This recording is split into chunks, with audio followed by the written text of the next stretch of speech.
Huascaran. At 22,205 feet or 6,700 meters tall, it's only the fourth tallest mountain in South America. And on the world stage, it's even less impressive. And yet, despite this, it holds the record for being the single deadliest mountain on Earth. It's responsible for more deaths than K2, Everest, and the next dozen deadliest combined. In this video, we'll go over the incidents that led to this horrific record, and as always, viewer discretion is advised.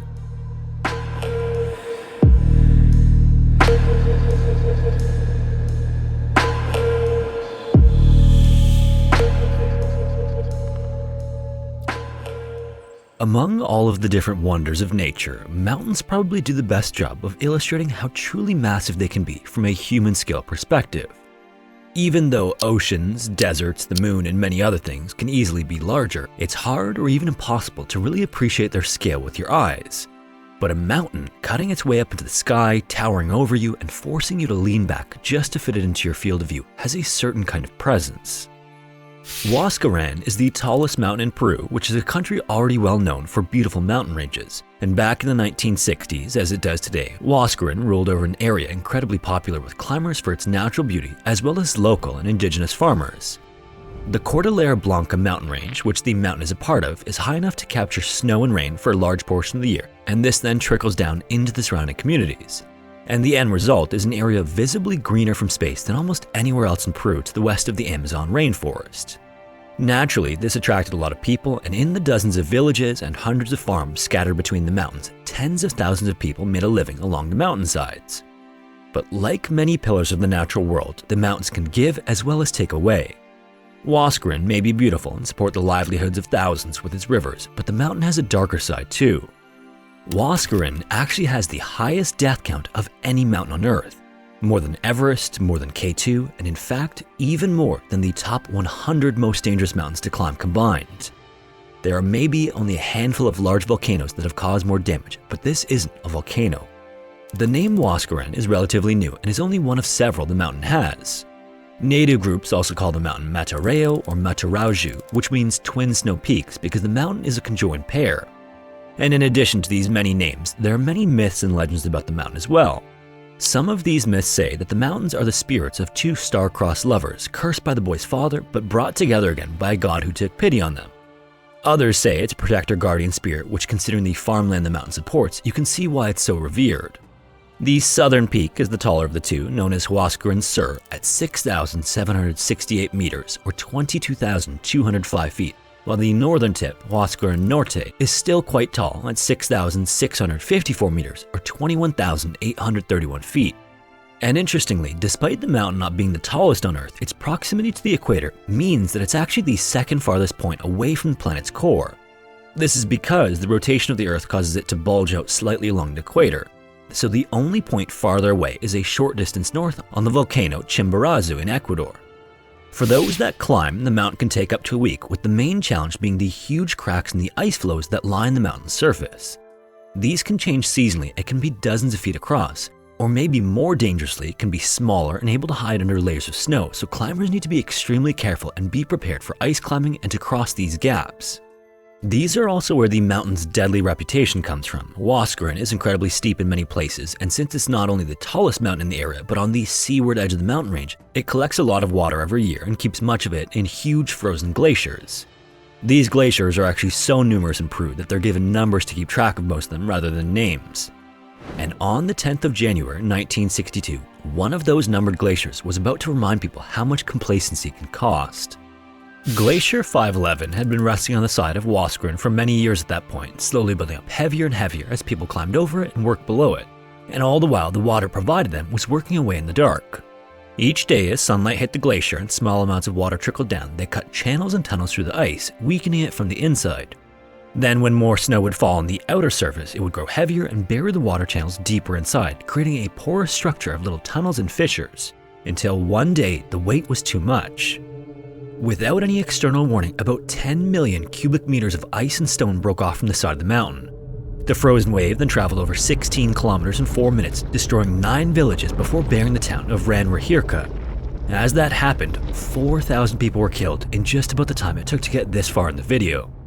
All of this left residents of the nearby town of Yungai helpless to do anything but watch, because by sheer luck, they were spared by a large hill between them and the mountain. Almost no one had time to escape to safety unless they were already on the edge of town and happened to guess the correct direction to run. And on the southernmost edge of Yungai, on a small hill, was probably the most poetic example of the sheer luck by which they were spared. On it was a burial mound which serviced the local towns, and at its peak was a Christ Redeemer statue that looked over the valley with its arms outstretched, and each terrace below was intricately built and carved from modern terracotta and stone. But it was far older than that. Beneath the fresh flowers and the grave markers written in Spanish are thought to be as many as 400 generations, dating back 10,000 years more before the Incan Empire even existed. This hill actually isn't a natural one. It's from the history of the people who have lived here twice as long as written word has existed, and it was still there to watch a town cease to exist in 1962, many of whom would soon join it. Huecos are what some of the natives call these avalanches that are composed largely of ice and rock in addition to the regular snow of most avalanches, and these are well known to people in the area. The Peruvian Andes, being between the Pacific Ocean and the Amazon rainforest, makes the highest peaks in the range the perfect place to collect millions of tons of ice. And typically, the region has a little over one major avalanche every decade. Thankfully, most of these occur in mountain passes with hardly anyone nearby or even anyone to observe them, but that's not always the case. This avalanche in 1962 was different though, because it caught an international eye. 4,000 people was a horrific number even for a major avalanche, so in September a pair of geologists made their way down to Peru. David Bernays and Charles Sawyer were sponsored by the Massachusetts Institute of Technology to assess the avalanche and determine what had caused it and whether any danger still existed in the area. And they would go on to determine that not only was there still danger, but that another avalanche 3 times larger was on the horizon. This, however, was met with skepticism. The avalanche on the face seemed to be over, and typically it should take decades to build up more ice. The piece that had come down was the volume of 10 Empire State Buildings and had all but wiped an entire side of the mountain clean. This skepticism was also worsened by the fact that it had come from American scientists.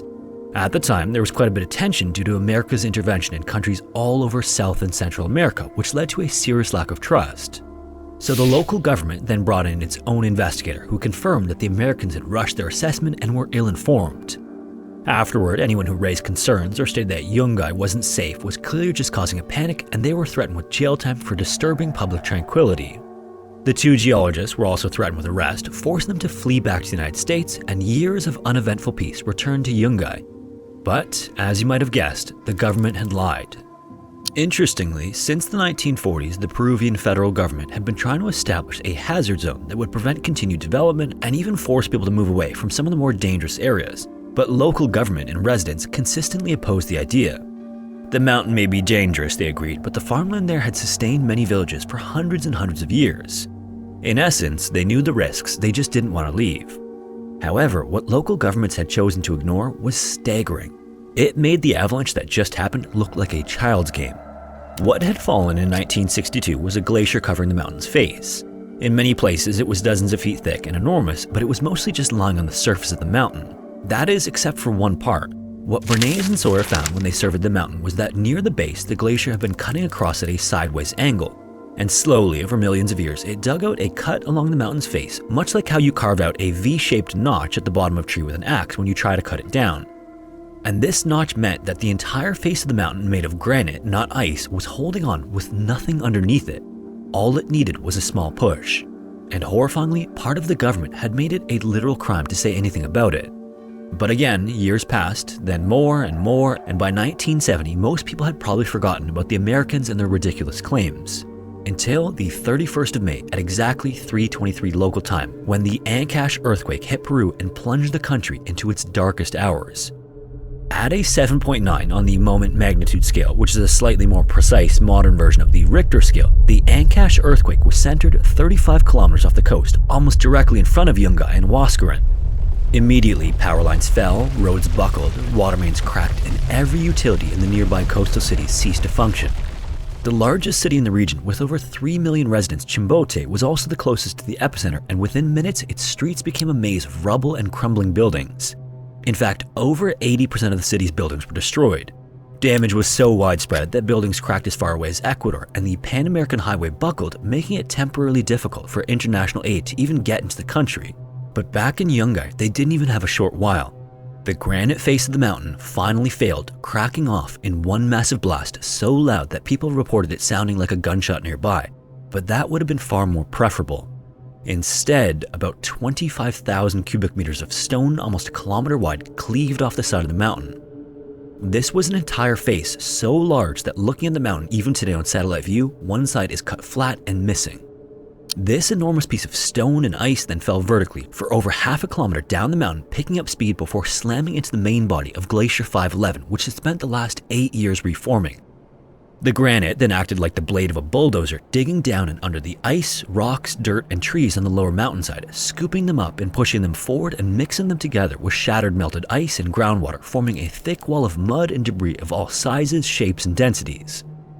This new wave had a volume between 50 and 100 million cubic meters, not 3 times as big as Bernard's and Sawyer had feared, but 10 times the size, because the earthquake had hit the mountain so hard that everything which was unstable broke off all at once. This combination mudslide and avalanche of ice and granite, 100 times the size of the Empire State Building, then barreled down the valley towards Yungai at an average speed of about 300 kilometers an hour and up to a maximum of 475 kilometers an hour. That's 270 miles per hour. No one below even had a chance. Compared to the first avalanche, this one gave even less people time to react and threw some pieces of debris like boulders or trees ahead of itself, possibly at over 1,100 kilometers an hour. And the town of Yungai, which had stood helplessly 8 years earlier as Reenactment was destroyed, could now do nothing as the enormous volume of muddy water and ice crested up over the hill which had once protected them and washed the town away in a matter of seconds. And that same hill also largely blocked their view of the mountain, and most townsfolk were fleeing into larger buildings like churches and schools, seeking safety from the earthquake. And because of its speed, it only took the mudslide 1 minute and 42 seconds to reach them. Most didn't even see it coming. What had been rebuilt of Reenactment, home to 1,800 people, was gone in an instant. The mudslide then took a hard turn to the right and followed the valley's river northwest, swamping village after village for over 150 kilometers after breaking through the Canon del Pato hydroelectric dam. And finally, it poured out into the Pacific Ocean, taking thousands of people that would never be seen again. The handful of survivors that did survive Yungai, having been just outside the flow, described it as so large and so powerful that just the force of the air the wave pushed ahead of it was so strong it was enough to topple houses. And the largest boulder, which came to rest near Reenactment, weighed 14,000 tons, which is as much as a mid-sized ocean-going cargo ship. As the dust and mud finally began to settle, the country, as with Yungai, was in complete shambles. Damage to infrastructure, delayed aid in some places for weeks, and thousands upon thousands of injured people had to make do on their own during that time, with many smaller communities only accessible by helicopter and not enough to go around. And in the end, only around 400 people survived in Yungai from 2 main groups. The first included 300 children who were all attending a circus performance. One of the performers happened to realize what was happening and led the children to higher ground before the wave struck, saving an entire generation of the town. The other group, which included 92 people, were near the cemetery.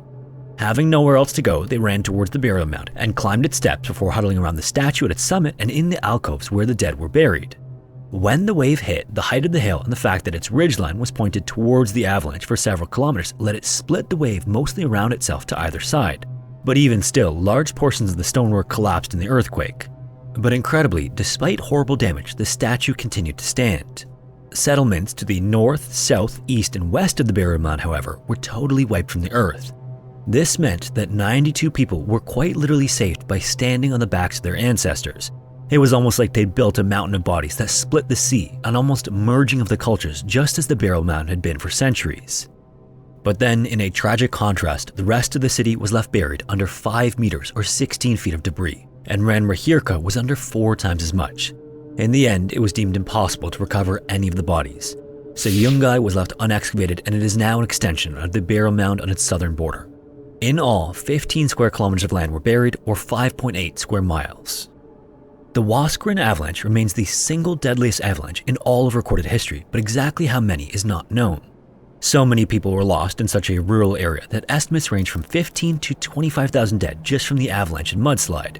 And if we include the earthquake, that number increases to between 66,000 and 70,000 dead, with another 50,000 seriously injured and over 3 million people rendered homeless just in the major cities. Among those who passed were also a group of Czechoslovakian climbers with the misfortune to be on the mountain when everything happened, as well as a large number of farmers from surrounding communities who had come to Yungai for market day to sell their goods. This means that not only was the town its peak population for any day of the week, but it included many of the breadwinners and elder sons of nearby farms who weren't even in the path of the avalanche. The city of Yungai, though, is not gone. A new Yungai would be built in the following decades on the site of a refugee camp, only this time it was farther north behind a hill several times taller than the first city and much better protected.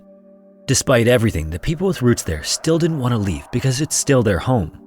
The roads of the old city also still remain, but now lead only to parks and memorials. The cemetery was also rebuilt in exquisite detail, now standing as a monument to the disaster it survived and helped others survive. Reenactment was also rebuilt and also farther away behind a larger hill, but it never reached the size it had been. And of the 300 children who survived, almost all lost their families and would be sent across South America and farther to either live with extended family or be adopted in the wake of the disaster. The government also, finally, drastically increased funding to prevent and reduce the harm of glacier and avalanche disasters. In the year 2000, Peru declared the 31st of May as National Disaster Education and Reflection Day. Schools also now run earthquake drills and disaster preparedness classes on the day to make sure future generations are as ready as they can be. If you made it this far, thanks so much for watching. If you want to listen to the audio-only version of these videos, you can listen wherever you listen to podcasts. If you want to support the channel, consider joining the Patreon and becoming a member here on YouTube. Also, if you have a story suggestion, feel free to submit it to the forum found in the description, and hopefully I will see you in the next one.